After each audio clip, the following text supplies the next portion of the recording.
welcome back. Welcome back. Again, you're listening to Whissel Wednesdays. Filling in for Kyle tonight is Jason Hall, the co-host and branch manager of Team Home Loans. In studio with me is Carolyn Konecki, our insurance expert with Cavignac and Associates, and one of the top agents on Kyle's team with Whissel Realty, Joe Corbisiero.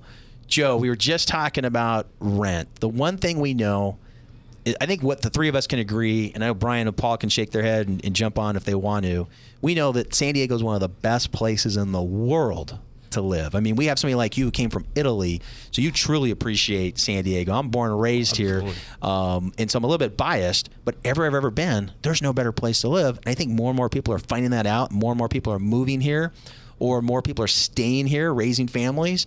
And we're just seeing rents go up. We're seeing prices go up.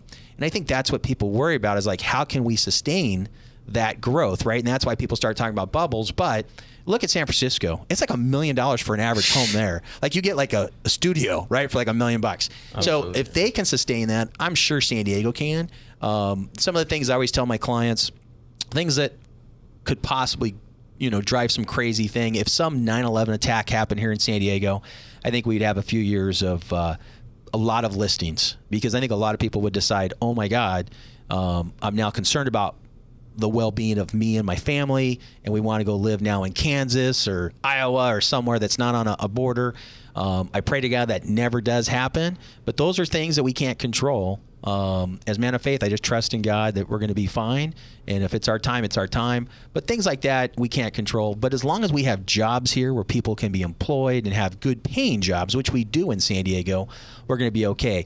I think what's going to be tougher is the lower income person. And I think what we've seen people on the left try to do is, well, we just keep raising minimum wage up, thinking that they're going to be able to afford to be able to rent a home or buy a home on minimum wage. And long term, that's never going to be the long-term answer. I think most of us, we can argue that.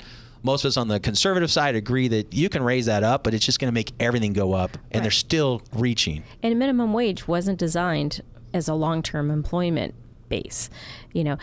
The problem that San Diego has that's unique is that we have a lot of hospitality here, which you don't see in New York City. You don't see in San Francisco, obviously, has people visiting it, but they have a lot of technology and a lot of other jobs. Los Angeles has a bunch of businesses, manufacturing, which you don't have in San Diego. So we're skewed. We have a lot of high tech, high paying jobs, and then you have a lot of hospitality jobs, which typically do pay minimum wage.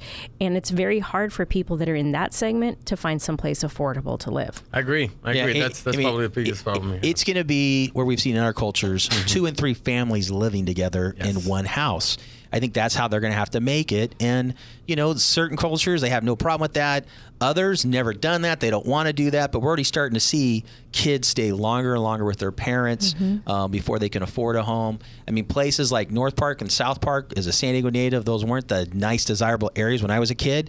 Now they're on fire, and it's amazing what's happening in those neighborhoods. And I could have bought $150,000, $200,000 a house. Carolyn's smiling. We know that we could have went and bought blocks and be worth millions and millions more today if I could have seen that. If you had the vision. But you know what? Think about it. Your kids will say the same thing about, man, in 2016, I could have bought that house for $551. Yeah. So, Joe, there's still a great opportunity to buy. I think we're going to be safe. Totally. Bearing some horrible event. Markets do go up and down. Long-term real estate is a great long-term investment. You just got to make it through any down points if one incurs. If we just came out of, it's already been, 5-6 years ago. Right. So what's some great advice that you could give our listeners on real estate, when to buy, when to sell? Well, first of all, be conservative. We don't want to see the DTI ratio to 50%. So don't buy more than what you can really afford. So I strongly recommend that. Then, just choose wise. Go in an area that you want to be, that you can see yourself living there for at least the next 3 to 5 years. Don't push yourself too much as far as budget. Put in consideration that you're going to become a homeowner, so there is a lot of expenses involved, such as property tax or maintenance. Insurance, correct. So landscaping, just be wise. Maintenance on a house. When you make a purchase. I have some clients, honestly, the question now I ask to my buyers, it's interesting. How much do you feel comfortable spending a month? And they said, no, but I got approved for $450. If I... No. How much do you feel comfortable spending per month?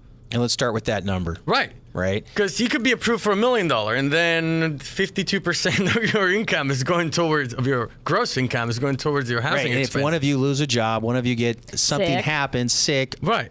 ill, hurt, something happens, now you're really in trouble. Correct. And that's the first question I always ask Joe. That's a great question. Not what you're pre-approved for. What do you feel comfortable making a payment? Let's start with that. And then we'll confirm and make sure you can actually get approved for that dollar amount, because some still think they can afford more than they can.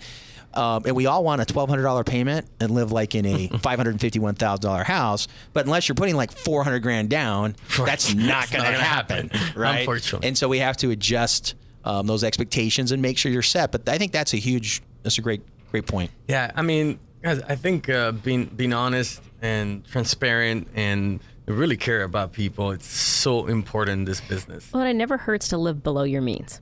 Yeah.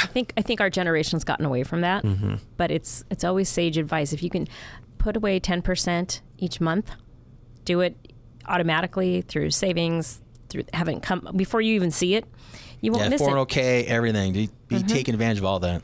Exactly. And then you have a little cushion, so if something does happen, you do get a job loss or someone in your family gets sick, that you have some capacity to take that without having to immediately sell your house when it's not the ideal time. Right.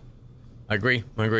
And, the rent part, there was a recent study that's saying the rent in San Diego County is expected to rise faster over the next 2 years than the rest of Southern California. Why do you think that is? The most beautiful city in the world. It is. I mean... And we're a cul-de-sac. Where do you go? Right. You can't build down in Mexico. Can't build in the ocean, although you're pretty close to the ocean. You're a Carolyn. I've been to Carolyn's house. We are kind of a cul-de-sac, yeah, right? we are. Yeah. And we can't build up into Camp Pendleton, right? And in the national forest, people go, what about the east? I go, well, there's deserts and national forests that we just can't build. Right. And so we're very limited in supply of homes. And what I tell clients is think of Vegas or, say, Phoenix. They still have lots of land. They can continue to build and stretch. And it's amazing how well Vegas has built. And they overbuilt. So that's why both those cities got really hurt during the downturn, because they had too many homes. Right. But San Diego's very unique. We just don't have a lot of homes. They're not going to be building $100,000 unit homes only if they go up. Right. And that's, I think that's what we're going to see. Well, that's what you see downtown. You already see that That's downtown. We saw that in Coronado was the first place to see that. I think you'll start to see that in places, even maybe like North Park. People are starting to buy up blocks and looking at trying to purchase a whole block and then plop a 300-400 unit building, because right where you guys have that view, if you haven't been to the Whissel, Realty's offices, Kyle and Joe and Brian here, they're only 6 stories high on University Avenue, but you guys are up on the hill, and you guys are higher than the high rises of downtown. It's an amazing view from only being 6 stories up. Right. You see Coronado Bridge, you see everything. It's amazing. It's only 6 floors. It's only 6 floors, and you see the Coronado Bridge, you see all the way to Mexico, you see all the way to East County, you can see all the way downtown. It really is an amazing view, and I think that's where we're going to see some developers we're going to see. Those are the type of units I think they'll be built in the next 30 years here in San Diego. Absolutely, I agree. I mean, and they're going luxuries. Did you see in Bankers Hills, the new development? Oh, they're selling $1,200 a square foot. 1,200 square feet. Oh, but, I mean, top of the line, everything is full on concierge. It feels like you're a 5-star hotel all day. Wow. So, but that's what we're heading to, Jason. I mean, it's limited availability. There's nothing else on the market, and here you go. You have... well, let's talk about what's on the market. What does the Whissel team have on the market that we can let our listeners know? So Brian was talking about this great listing that we have in Anza Borrego Springs. Okay. It's an amazing property. I mean, it's a farm, actually. It's not... Actually, it was called the Fairway Ranch at one point. And it's 143 acres of land. With a racetrack. With a 5/8 of a mile racetrack, to be exact. A car racetrack or a horse racetrack? Horse racetrack. Ooh. Yes. I mean, it's amazing. 4 dwellings on the property, 2 apartment manager stalls for over 50 horses. You name it. Myrtle, alfalfa field, whatever you want, you can imagine to What's breed that thing horses. listed at? What do you guys got that listed at? It's so cheap thinking about 143. Guess. Give me something. $3 million. It's a half of it, $1.5 million. Really? Yes.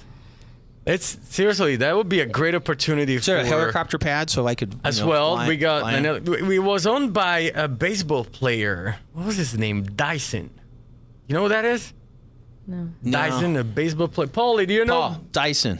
What baseball players were Dyson? I don't know. Oh my gosh. Dice K? I'm not sure. We'll have to look that up. Well, and we'll get look. back. Yeah. But anyways, it's What interesting. else? What else do we got? What else is the average person here in San Diego? What do you guys got? Well, is some we got stuff? a I know- bunch of things. We I have know over we got some 50 stuff in Sky listings right now. Ranch. Okay. Yeah, we have 2 brand new constructions in Sky Ranch, and Kyle talked about it. 799 Rocco Drive. We got one in Escondido for 420. We have a beautiful, actually coming up. Check it out. Ocean Views in San Leo, $949,000 coming up. 3,600 square feet, 5 bedrooms, amazing home. Really, All right, really so that's nice. amazing That's stuff. a We good get hold deal. of Joe. Anything real quick as we wrap up tonight there, Carolyn? I'm No. good. I'm Well, we good. appreciate you coming into Thank the you. studio. Again, if you want a great insurance agent, Carolyn Konecki, you can reach out 619-663-7355. The #1 agent at the Whissel team, Joe Corbisiero, and filling in for Kyle tonight, Jason Hall with Team Home Loans. We just want to say thank you. Have a great night. Thank you. Start real slow. You just put your lips together and you come real close. Can you blow my whistle, baby? Whistle.